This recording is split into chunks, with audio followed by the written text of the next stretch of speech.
Inhlangano eyengamele ukhetho i-IEC ifuna lingahoxisi icala elifakwe umkhonto wesizwe efuna kuqalwe phansi ukhetho. I-IEC ifuna ukuthi inkantolo yezokhetho ichithe imizamo ye-MK yokuhoxisa icala njengoba-ke ifuna ukuthi leli cala lalelwe-ke ngokushesha. I-IEC ithe-ke MK yenza-ke izitolo ezibucayi mayelana nokusingathwa kokhetho lwangoMeyi.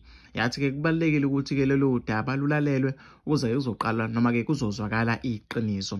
Ngeledlule-ke MK iveze ukuthi iyalihoxisa icala yathi-ke izobuye ilifake kabusha. Kepha-ke i-IEC ithe-ke MK ayizange ilandele imigudu elandelayo uma-ke uhoxisa icala. Encwadini yabameli-ke i-IEC ithe-ke MK bekufanele-ke ithole imvume yokuhoxisa icala enkantolo ehlalele-ke udaba.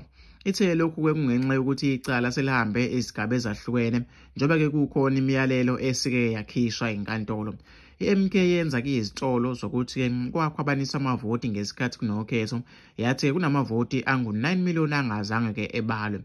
Ummeli-ke we-IEC umnumzane Moeti Kanyane uthe-ke bafuna ukuthi icala lilalelwe. Kusemqoka ukuthi-ke leli icala lilalelwe izwe libuka inkantolo bese ithatha isinqumo.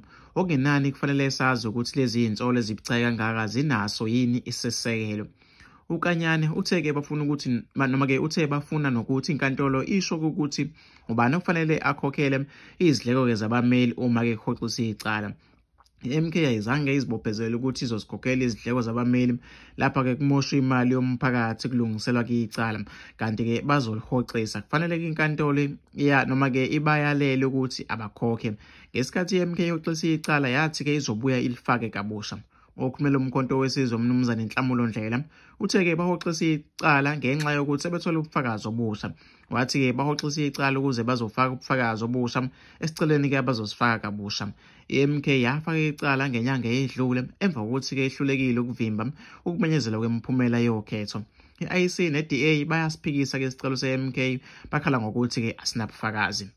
Yize-ke i-MK yahlulwa-ke noma-ke yahlulwa wonke amaqembu abangenele ukhetho okokuqala noma-ke yize-ke i-MK yahlula wonke amaqembu abengenele ukhetho okokuqala yaphinde-ke yahlula amaqembu amadala afana-ke ne-IFP, i-EFF. ubuholi be-MK abunelisekile ngale miphumela njengoba-ke noma-ke bekholele ekuthenini balinqoba-ke ukhetho. Le nhlangano noma-ke lalisithathu kuzwelonke ihamba phambili-ke ngamavoti KwaZulu-Natal.